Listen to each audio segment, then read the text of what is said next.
You ever watch a room full of tough Marines go dead silent because a woman in jeans just shot better than all of them combined? I did, and if you told me before that day I'd ever set foot back on a range, let alone upstage half the Marine Corps, I'd have laughed you off. Yeah, that happened. My name's Riley Shaw, or at least that's the one I use these days. For 4 years, I kept my head down, fixing rifles at a dusty little gun shop in San Diego, never letting on that I once lived and breathed the sharp crack of gunfire, the smell of gun oil mixed with adrenaline, the hush before a shot that could change everything. But let me back up a sec, because none of this would have happened if it wasn't for Marcus, my oldest friend and the one guy stubborn enough to drag me out of my shell. He showed up one Saturday, ball cap turned backwards, grinning like he knew a secret and waving an invite to a shooting competition at Camp Pendleton. "Come on, Riley," he said. "You haven't touched a rifle in years. It's time." I tried to argue, but you know how it is with old friends, they don't hear no, just not yet. So I found myself standing in the hot California sun, surrounded by Marines half my age, all swagger and shiny gear, sizing me up like I was someone's little sister tagging along for the ride. I kept my mouth shut, focused on the rifle and my Hansa custom piece I'd built myself, old but reliable the way good tools should be. Most folks wouldn't look twice at it, but the right eyes would see the truth in the details. The hand-loaded rounds, the barrel with just the right weight, the way it fit my shoulder like it was made for me. Marcus winked at me. "Show him how it's done, Riles." The kids, because that's what they looked like to me, laughed when they saw me roll out my kit. "What's your farthest shot, girl?" one cocky corporal asked. 5, maybe 10 meters at a paper target. I just smiled, set up on the line, and let their words fall away.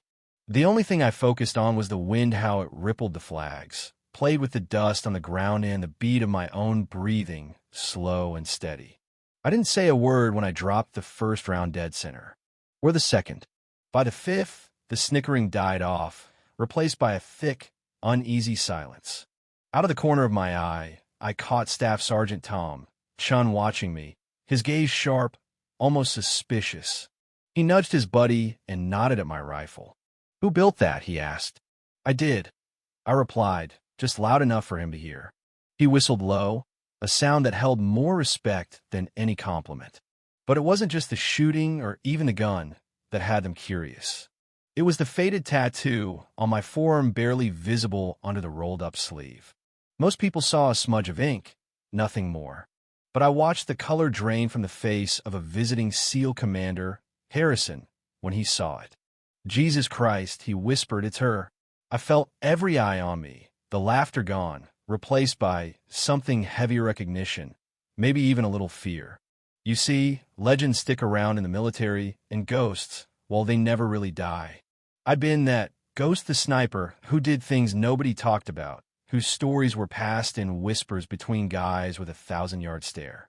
I'd also been the woman they court-martialed for refusing an order that would have turned a school full of kids into collateral damage. Some folks call me a hero.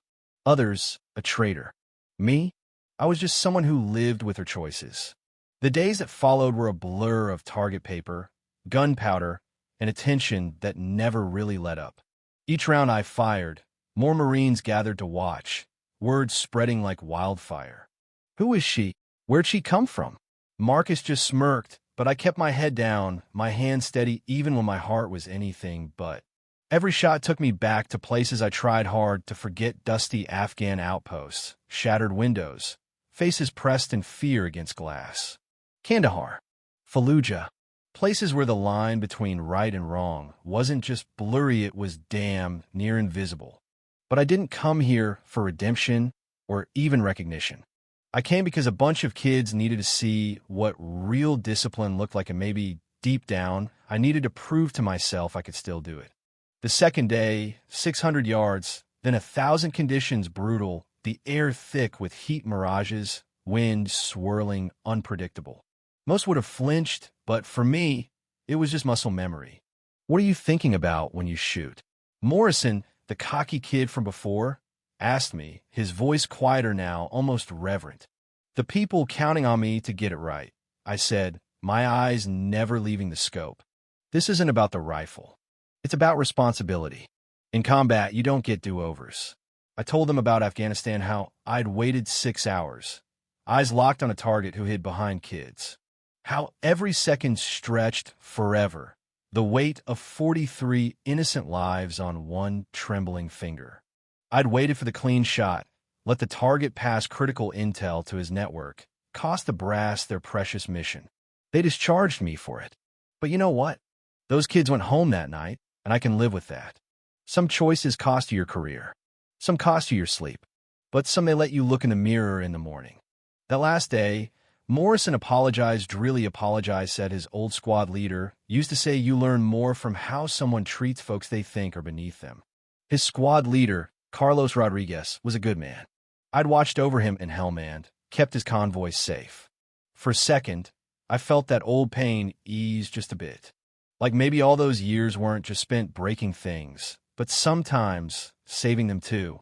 When it came time for the final shot, 1,000 yards in a nasty crosswind, I let the world go quiet. Pulled the trigger, felt the recoil, waited for the call X ring, dead center. I heard the crowd's reaction, but all I really felt was tired. Morrison stepped up, face solemn. "Ma'am, what happened in Kandahar? Why'd they let you go?" I told him the truth, as simple as I could.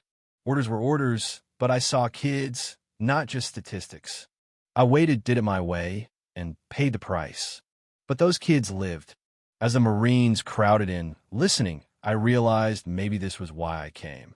Not for medals or applause, but to pass on what Mataretto showed them. It's not about glory, but doing what's right when nobody's watching. You want to know what real precision is? It's about standing up for what you believe in, even if it costs you everything. That day, as the sun set over the range, I took off my shooting jacket and stood in front of a classroom of Marinette, no longer just a quiet woman with a rifle, but a teacher, a mentor, maybe even a legend for all the right reasons. And as for the rest, well, let's just say there's more than one way to serve. Some folks do it from the shadows, some from behind a desk, but the best do it with a clear conscience, no matter the cost. So, what would you have done? Pulled the trigger or waited? Where do you draw the line between duty and what's right? I'm curious, sound off below, because in the end, we're all just trying to get home in one piece, you know what I mean?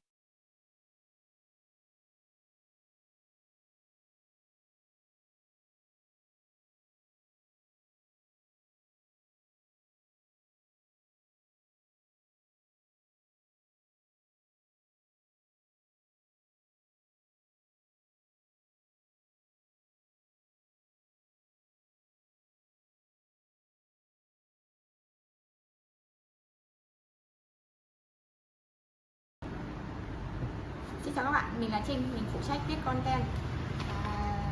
Trên đây là những công việc của mình, là mình lên mạng xã hội tìm hiểu. It is cold, yeah. Next one? All right. Thank you, man.